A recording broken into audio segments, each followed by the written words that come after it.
Yeah, fantastic. So the first one, obviously, is the biggest one that I ask everyone, and I have some pretty different answers I received so far. Like, why did you choose to work in marketing? Because you also have a big background in business development, I think. So that would be really interesting to understand from you. Like, why marketing?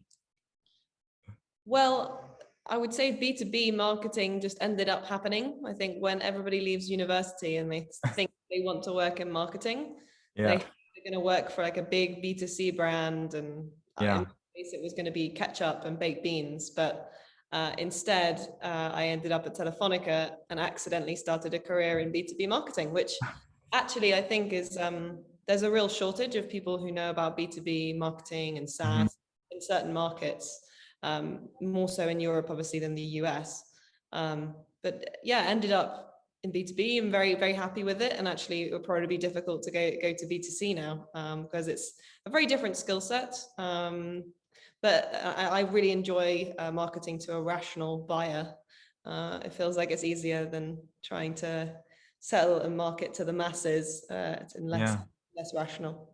That's interesting. Do you think that's the major difference, or that because in university, like I'm recently graduated, also study marketing. You're of course very knowledgeable as well. They don't speak about B2B marketing in any of the courses or classes, right? It's all how can I convince the consumer. Like that's really interesting, I think. So what do you think are like the major differences, or why do you find it so cool to sell to a rational buyer? Well, I think 95% of the decision making in B2B is rational. And if you're selling to a CTO or selling to a data scientist and they're looking at different software, they're going to do a feature comparison, they're going to do a trial, see which one saves them the most time, gives them the best data, whatever it might be. But then I do think there is that 5%, which is like, the salesperson, how fast are they? How helpful were they? The customer success person, how many of your problems do they solve when you work with them? So of course, there's still that human factor. And that's really important. And sometimes, a great customer success and support team can do a lot to position against a superior competitor. Yeah. But yeah, I think it's an interesting one. Yes, this data drivenness, like let's do a trial, let's evaluate. The buyers are very educated or getting more educated. They can really make their own decisions. Yeah, you must hate it sitting in like a demo and then they tell everything about themselves and you go like, I know this already, right? Yeah. Like I'm very well educated already. So yeah, I think there's actually a lot of problems with that in SaaS, in that people have become very obsessed by the SDR qualifies you, and then in the second call you have the call with the account executive, and sometimes I don't think common sense is applied. So very often I will say to our SDRs, if you have had a web request come in through the website and they've said very clearly what they want, and they're a technical buyer who wants some quite technical questions answered, maybe you even take that solutions engineer, pre-sales person to that first call with an account executive. Don't waste their time. They don't want to go through 3 different hoops just to get a pricing. So sometimes I think that kind of SaaS playbook of this is my funnel and this is how you move through it is actually quite dangerous, and you can lose deals in the process. Yeah, I must say, like we've been experiencing the same, like we always ask like to make the best use of your time. Like, why don't we bring a solution engineer already to the first call? Because that's what we've been also experiencing. Like, they are sitting there like, I don't want to get like medicked or banded or however you call it. They know what they want already. So interesting. I have a very interesting question to that later on. But you also, like, you already been like going into this a bit, like about the advice that you've been giving or like received. What are like the top 3 or the best piece of advice that you received, like going into like this B2B marketing role? Is there anything that comes to mind? I think one of the most important ones is around being numerate and analytical. Being in a tech company, in a SaaS company, generally speaking, the people working in the company are engineers or pre-sales people who are technical and very familiar with numbers. And so I think it's really important that sellers and marketeers also use data. And the great thing is that the platforms really do give us so much data. So, you know, in my role, I look at the data from outreach a lot, now looking at data from Gong a lot, on the marketing side, looking at what's going on in HubSpot, what's going on in Google Analytics. So I think one of the most important things is to not be scared of the numbers, and you should be just as familiar with all the key metrics relating to your sales cycle. How many days, what's your average sales price, what's conversion from MQL to opportunity to closed won. I think that's probably the most important thing. And from there, then with that, you can apply your creativity and work out, okay, what campaigns are going to make those numbers move. But then I have to say, sometimes it's important not to get obsessed with the numbers as well, because very often they're vanity metrics. Like, if lead flow might be booming, but if none of those leads are actually the enterprise or mid-market perfect ICPs that you're looking for, then why does it matter? So we try and focus more on pipeline creation and opportunity creation. Yeah, that's very interesting. Like, we have all the same goal in the end is, you know, close deals faster, like accelerate revenue, MRR, ARR, NRR or something. But sometimes, you know, we have opposing metrics, right? I get counted on the amount of meetings I book. You get counted on, you know, the amount of second stage opportunities you maybe put into the funnel, right? So how do you find like the way to fine tune or align like your revenue team, because you work closely with your BDR team as well? Like, what do you tell them? Yeah, I think the most important thing is that everybody is able to step back from what their target is and what their commission plan is linked to, and know what makes sense for the business. We were working with an opportunities target before. And so because it was about the volume of opportunities, I think sometimes maybe some of our BDRs were maybe spending a little bit too much time on opportunities that weren't the big enterprise or higher end of mid-market ones that we might want. So by moving to a pipeline target, then suddenly, okay, the really big deals, you know, they're worth spending the time on, spending more time on them, and maybe just letting the smaller ones not use up enterprise sales time. You know, that's the idea of an enterprise sales team. And that's a tricky one where, you know, so many SaaS companies have both a product-led growth model, but then also the enterprise side. And that's, you know, in the case of Carto, free trials are a big source of enterprise opportunities for us. So yeah, it's working out how you navigate the two things and use sellers' time most effectively. Cool. Yeah. Was there like a super interesting topic? We also discussing that a lot. Like, how do you think, you know, if you we spoke about a very educated buyer coming into maybe Carto, and you say that the free trials, they are very important to you because they can actually lead to like high education sources, like, or like high value opportunities and high win deals. How do you make sure that the buyer is sort of say not setting themselves up for like failure while like trying the platform for free or going for a free trial? Have you experienced that they, you know, like setting it up and they go like, this doesn't work, like maybe starting to look into another solution or something like that? Have you experienced that? Or there are two ways that we do that. There's obviously the marketing automation side of things that guides people through their trial in terms of, okay, this is how you create your first maps, and these are the data sets that might be interesting to you, and this is the typical workflow that a data scientist would have using our platform. And so we let automation do quite a bit of the work, but when it's a really strategic customer, obviously we give that personal hand-holding that what people expect and want when they're going to buy a premium product. So particularly in the case of Carto, our customers normally have a very specific use case. It could be like site selection for restaurants, or it could be video marketing for out-of-home billboards. And so in that case, it's really important that we step in and tell them how we've dealt with those problems before, show them templates that we have, and show them what data sets might be most useful to them. Yeah, makes sense. Oh, I love your bias. They remind me of my German heritage. They know exactly what they want. They're like very technical. That's so cool. You get prospected a lot. You're a VP. You work like closely to your BDR, SDR outbound team. What's the craftiest way you have been prospected, or so far? Yeah, I think that, you know what, some of the events companies do an exceptional job at times of positioning themselves not as events companies and Mm-hmm. actually as consultants to, you know, top enterprise brands, and saying that we're, you know, we're looking into solutions for X company. Sometimes just the way that they do their messaging is quite imaginative, I think, for, you know, and they're selling events sponsorships and, you know, Mm-hmm. so I think they can be quite creative. So I always think actually that when you're hiring BDRs, actually BDRs from the events world and recruiting world can be really, they can work really well, just because the skill set's very similar in many ways. I mean, in terms of other prospecting channels, I've seen some great Loom videos come through Vidyard, including from yourself, Jan. Thank you. Magic trick included. And then also LinkedIn voice notes, I think, have been quite a big one. Everyone's talking about them. So probably soon there'll be too many LinkedIn voice notes and it won't be original anymore. Then you'll start to need, you know, sending a pigeon or something with a message instead. Would love to do that. Very personalized and high impact one. The pigeon is on its way. Speak in 3 weeks. Absolutely.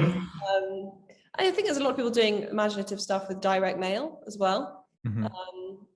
You know, the Reach Desks and Sendosos of this world seem to be doing quite well, just because, you know, during COVID, people haven't had offline experiences. And so when something physical arrives rather than something digital, I think that can be quite effective. But I don't think, you know, it's not a case of, okay, I'm going to send this person some swag. It's like, find something personalized to them and go from there and work it out. So, yeah. Yeah, I would love to do that as well. We've been looking into it, but we're just not there yet. So we have to use the word, the voice, and the images to convince somebody to jump on a call. That's cool. Yeah, I would love to get some merch. You know, like then you're like, okay, thank you, but you also, I don't know, you maybe feel a bit guilty as well. Like now they sent you something, now like I have to reply. It was so nice. I don't know.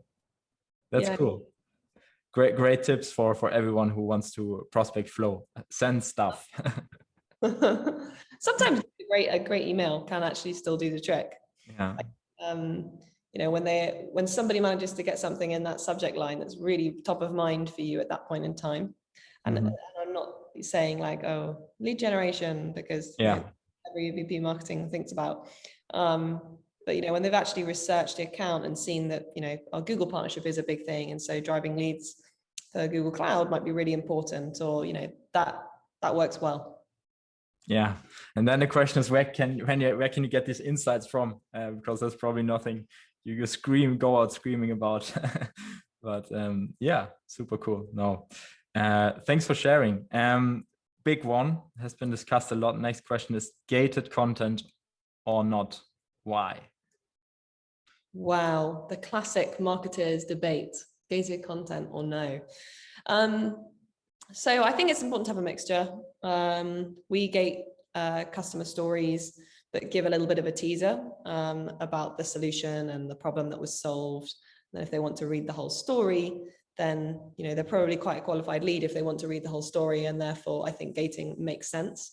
But we put out a lot of educational content on our blog, for example. You know, that works. It's very nice.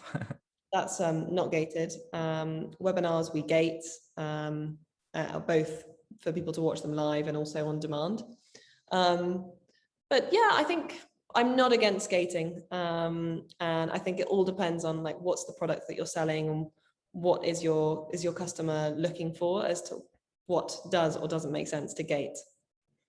Exactly. That's a very, very interesting answer, because I had a lot of people right now, they say like, I'm against gating, you know, like put the value out, and then, you know, we're going to try to convert them on a different ways. That's really, really interesting. But probably, you know, you have a very sophisticated buyer, and it just works for you. I mean, you work at Carto, you know what you do. So that's, I was a bit surprised by that answer, to be honest. Yeah, I mean, maybe it's an old-fashioned way to do it, and maybe more automation to nurture the leads that are out there and that perhaps haven't come through as an MQL from something that's gated. I mean, maybe that's the way forward, but it's working for us. Yeah, thank you. So good. I love that. Do you like the silo questions? You get the silo questions a lot as well, or otherwise I have other super interesting one. I don't want to take too much of your time here, but can we take considering this one? Which question? Considering that most marketing projects take some time to get results, how do you convince your stakeholders to buy in? That's a good one. That's a good question. That's a good question, because events are a really good example of that, right? So I think sometimes people think okay, I'm going to go to a trade show, I'm going to lead scan 200 people, and the 5 of them or 10 of them are going to turn into opportunities, and within a couple of months, and that's how it works. But it really, really doesn't. I mean, our average sales cycle, it is a couple of months, but the really big enterprise deals are obviously much longer. And so I can think of deals that we've closed this year that was somebody that we met at a trade show that we ran back in 2018. And it's been like an education process, and they've read a lot of our content over the years, and eventually they've realized that location intelligence is something that they really need within their business. So I think when it comes to convincing stakeholders about different initiatives, I think you just have to benchmark, see what other players in your space are doing, and players outside of your space, because actually very often the marketing ideas or marketing initiatives that we have don't come from companies in GIS and location intelligence. They come maybe from, I think Fivetran's a wonderful example of a company doing really cool things in terms of the way that they leverage co-marketing with Snowflake, Google Cloud, etc. So I think just keeping an eye out, showing what the industry's doing, and asking our customers about what they do, what they saw in their journey with us. I'm always asking CSMs and account executives, SDRs, beyond the data that's in Salesforce and HubSpot of where the lead came from, but like, how did they end up there? Like, was it that a friend shared that blog post with them, or was it that this was organic? And sometimes, as much as you can capture through automation, actually asking a question to understand the customer journey is a very good way. Exactly. Yeah, that's great advice. Like, out of your space, apply the other ideas, and then sort of mingle up your own thing, and then try it out. Very cool. You spoke about a bit already. We touched on these questions a bit, but if you would like to improve the way how you buy software, what and how would you change that?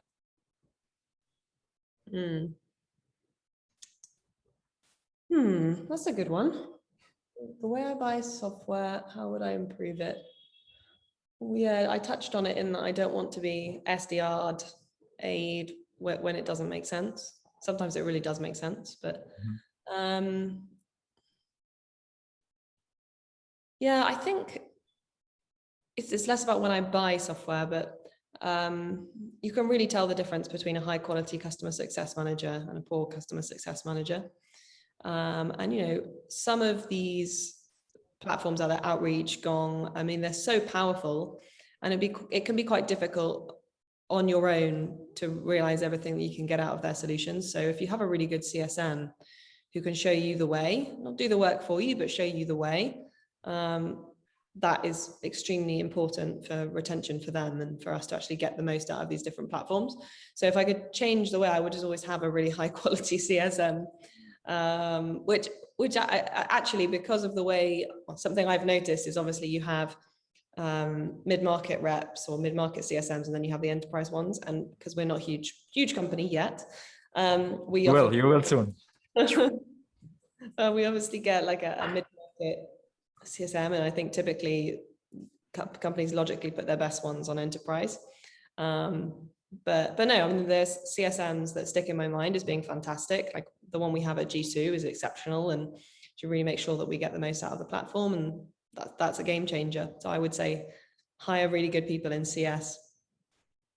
Yeah, I love this. This is one of the core values of our CEO. He actually sometimes he jumps in to make sure that also the small ones are highly valued. So Yeah, I think it makes so much sense, but it's hard for success as well. I don't know. I would love to hear your opinion, because you said like you can easily spot a good CS manager and a bad one, or like someone that needs improvement. It's hard to fall not into like this, you know, helping stage where you just set up everything for you flow. And instead, like you spoke about, like being a strategic advisor, right? Like, how can I make the most out of G2 maybe? How can I make the most of Gong? You know, all the different tools and features that you can use there. How do you, I would love to dig in this question a bit more, because it's just super puzzling. So what do you mean? What's the follow-up question? Like the good versus bad customer success manager, since it was so important to you. Proactive versus reactive, not just replying when you have an email. Like actually, and when you put time, when a good CSM asks you to put time in the diary and you feel you're going to get value out of that. I don't like meetings for the sake of meetings with account executives or CSM post sale. Yeah. You need to feel like you're going to get something out of it. Whether that's that's a great one. Like new features. I don't think I should be having to ask when something new. Yeah, I've seen that you're launching this new thing. Tell me more. It should be like, hey, I really think that this new part of our stack could be helpful for Carto, because I saw on LinkedIn that you've hired 4 SDRs and therefore X could be really helpful to you. And you know, they can use automation to be able to do that, to be honest. But very often they don't. So that's extremely helpful when those new product releases come and they're on it and ready to tell you about it. Yeah, I love it. Maybe I'm not a CS yet, but it's the mindset of a BDR as well. Like a good BDR, a good marketer as well. They also read their signs and then like send a message that's actually relevant or meaningful. We try to call it meaningfulness to you. Thank you.